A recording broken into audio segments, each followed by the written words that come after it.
So guys, let's take a look at some of the updates on the general that was executed. Nigerians are dragging the Nigerian army, saying there are lots of terrorist sympathizers in the military, and that is why they were able to locate this general. Don't forget that this general was said to have escaped after he was captured.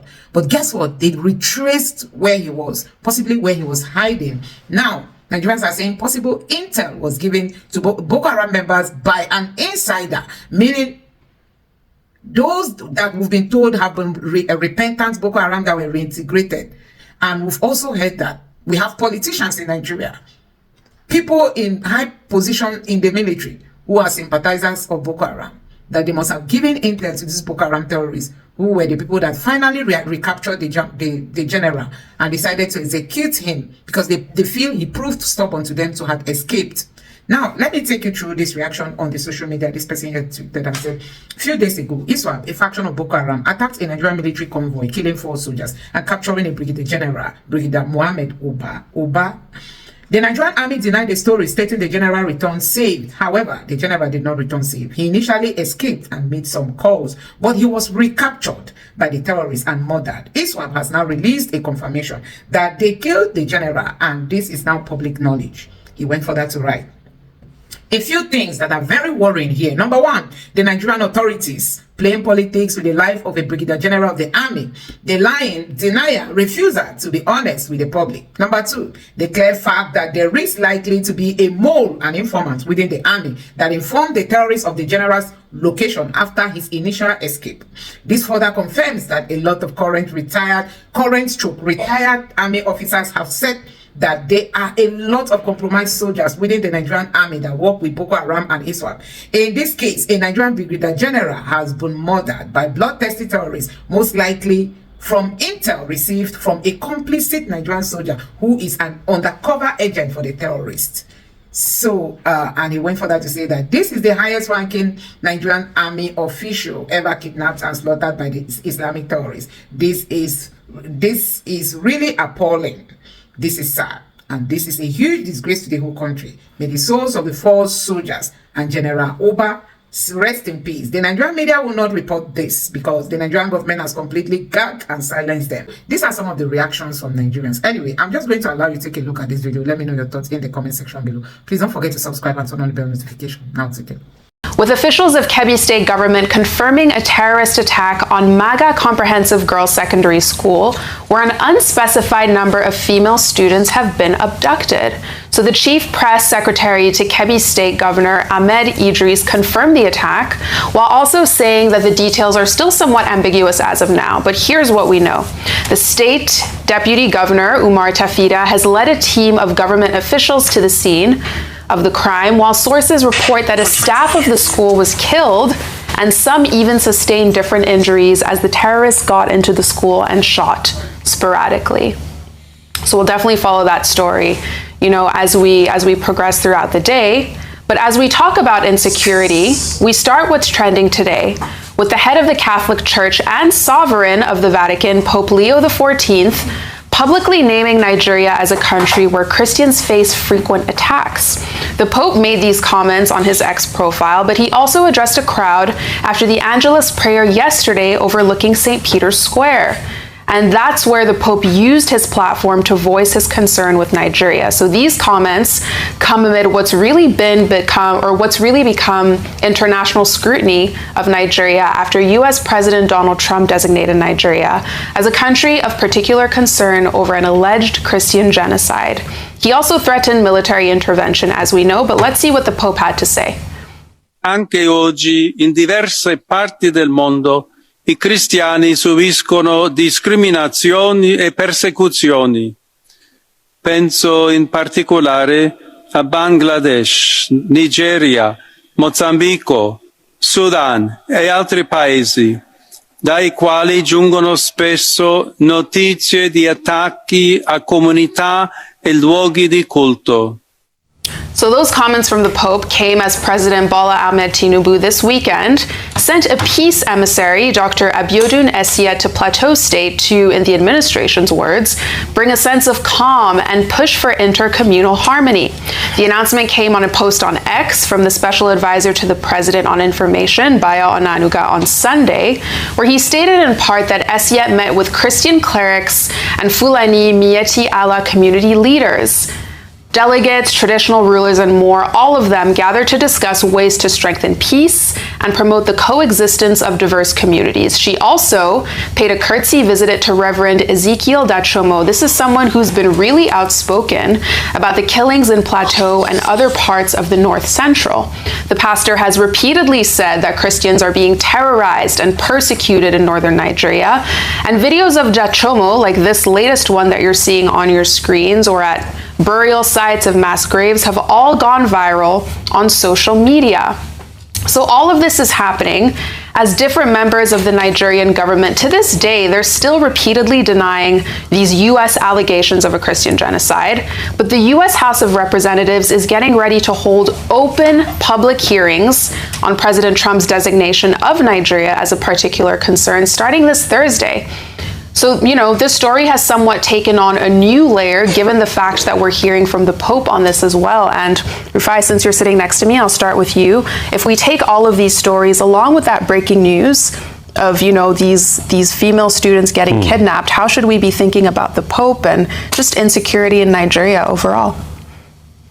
I just pray we're able to get the girls back, but it reminds me of Chibok. It reminds me of Dapchi. God knows where Leah Sharibu is. But you see, the painful thing is that those that advocated for Leah Sharibu are the ones with the talking points today against Christian genocide. You can see how people become hypocritical and they use the plight of people for their own political benefits in this country. And may God visit them. May God visit their conscience and ask them questions. I think this move by the federal government is misplaced. And I say that. You are not showing any intention of solving the problem. You are sending your governmental aides to go and say there's no Christian genocide.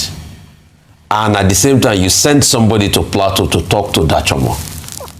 Your governmental aide had a fallout with Piers Morgan. We are still waiting to see that interview. The world knows that there's Christian genocide in Nigeria. I've quoted Jim Shannon. There are many other reports. In fact, this Congress that is going to start its proceedings on Thursday, regards country of particular country, there was a Catholic priest that went there, I think about a year ago, that Oji played the video where he went to give evidence as regards what's happening. So you can see the massive level of insecurity, but the government is not ready. If they are ready, they will release the list of terrorist financiers. Dubai shared that list with us in the last administration. But you see, for the sake of politics, they will never. The likes of Shegumi keeps running around and saying all sorts, peeing on the graves of people that died. People keep getting kidnapped and killed, but the government thinks the way to go about it is propaganda. I'm happy that Fox News is now also beaming the light on Samuel Jackson's case. The man that in defense of himself killed a bandit or a terrorist and he was taken to court. Blasphemy laws exist in Nigeria and some governmental ministers are saying that no, we respect religious freedom, but blasphemy laws exist in Nigeria. I'm happy that the Pope has said it. Till today, the other time when this happened, President Tinubu said, oh, he's going to get ambassadors. Maybe they are going to get this week, I don't know. So you can see that the government reaction, like they will always do, is to deflect. But deflection does not solve the problem. Look at an APC chieftain, Makiri, that was killed recently. All of those things show that the government is not ready to solve the problem. Army I'm sad to announce to you that many years after, we'll still be talking about this thing because government is not ready, and they've shown it. And, you know, to your point, speaking of security or insecurity, let's head over to Katsina State now, where shocking new footage appears to show a number of armed bandits on motorcycles and bicycles storming the Kankia local government area of the state. So in this video posted on Saturday, a group of bandits ride into an open area as gunshots can literally be heard firing into the air, as no security presence is there to counter them or protect residents. Let's take a look at the video, then discuss it.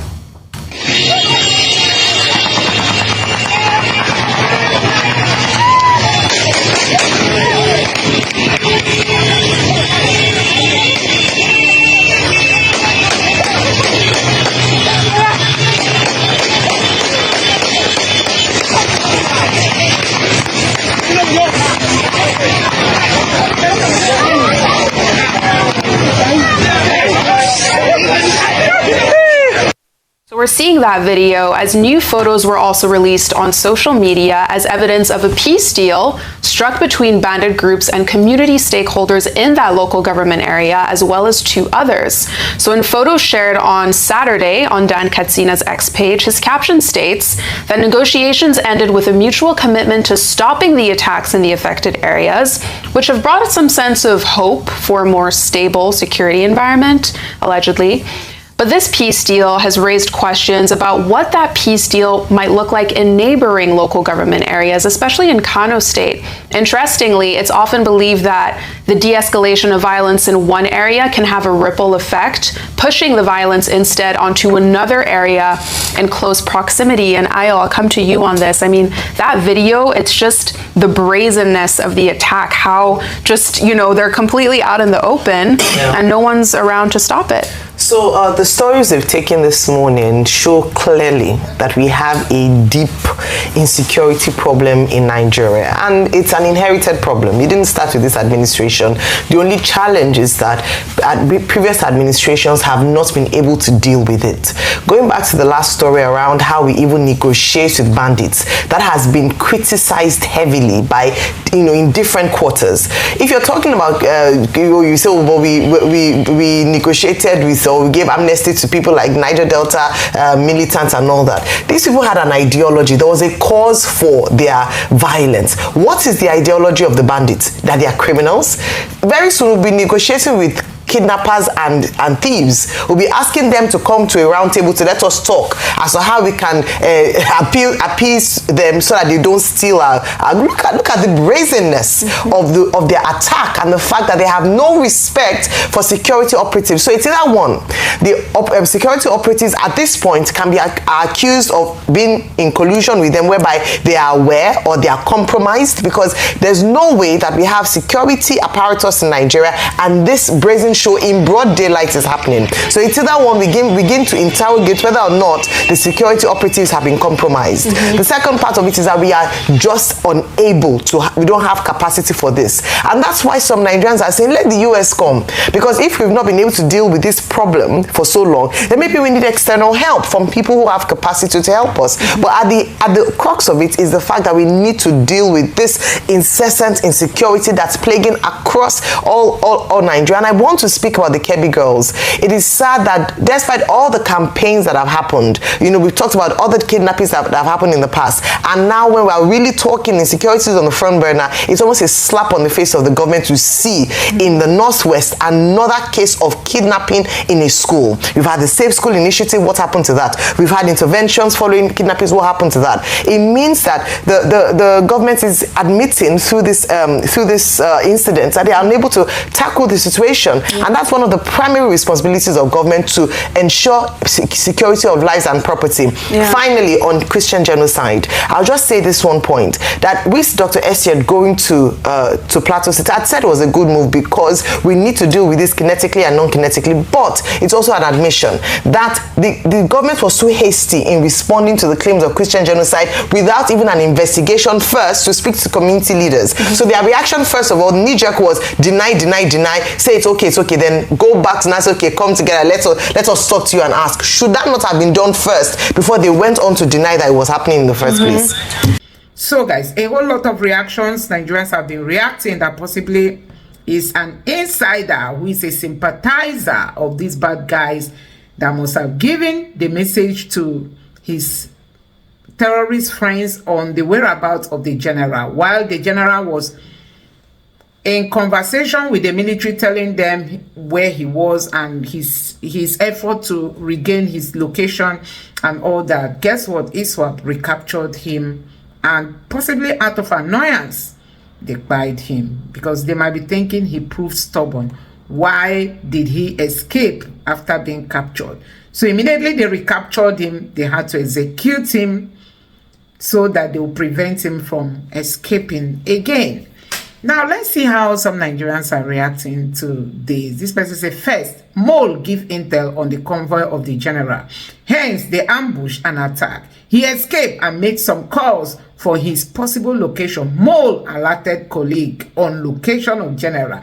Colleague came and picked up general before the army. Can you imagine? That is the end. Repentant terrorists, my food. So this person is actually saying that, oh my God, that it must be an insider in the Nigerian military that gave this information on the whereabouts of the general, and that is why he was easily relocated where he was, and they picked him up. This person said terrorists, Islamic terrorists killed a Nigerian Brigadier General on Nigerian soil, a sovereign state. And this person here is saying informants within army that inform is that ASWIP of general's location after escape. Confirm opinion of officers that there are a lot of compromised soldiers within the army that work with Boko Haram ISWAP, and NSA don't see a threat to national security as Boko Haram only see caliphate, unlike secessionists. So many people have been calling out Nuhu Ribadu, the NSA, that the policy they are bringing up under this Tinubu's government is not favorable. Especially they are the ones pushing all this policy of negotiating with bandits and granting repentant Boko Haram terrorists pardon. We saw it under Buhari. We are seeing it under Tinubu. And these people, we are being told that they are being taken back into the Nigerian army. And guess what? Possibly that is why we are seeing all this. Even if Trump is going to come into Nigeria, he might not want to put his boots on ground, because it's going to be a fatal blow if Trump should put his boots on ground and then information is being passed on. Don't forget that we've been told that when America wanted to rescue the Chibok girls, the Boko Haram people got information that efforts are being made by the United States to help rescue them. And guess what? When America noticed that the information was leaking, they deserted Nigeria. They left. Now, this person said Nigeria is gone in the hand of terrorists. So these are some of the reactions from Nigerians.